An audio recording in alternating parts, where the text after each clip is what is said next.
Hey everyone, today I'm going to show you how to view OneDrive memories, so let's jump right in. Start by opening your Microsoft OneDrive app from your web browser. Head to onedrive.com and sign into your account.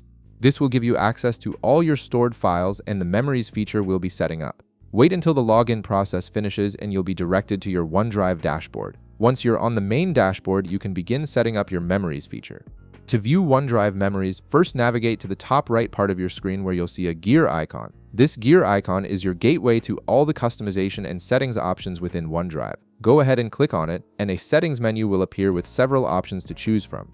From this settings menu, click on Settings. This will take you to a more detailed settings page where you can configure various aspects of your OneDrive experience. You'll now be directed to the OneDrive settings page where you can adjust notifications, storage preferences, and other important features. On the left-hand menu, look for the Notifications menu. This section controls how and when OneDrive notifies you about different activities and features. From here, you'll see several notification options available to you. Look for the checkbox labeled "On this day memories are available" and click on it to enable the feature. This is what allows OneDrive to remind you of photos and files from the past, creating a nostalgic experience similar to what you might see on social media platforms. It's a great way to rediscover old memories and important moments you may have forgotten about.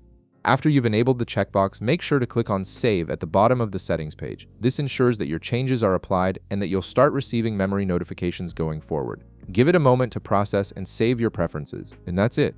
You've successfully enabled OneDrive memories and will now receive notifications about photos and files from the past. If this video helped you out, be sure to leave a like, subscribe, and I'll see you in the next one.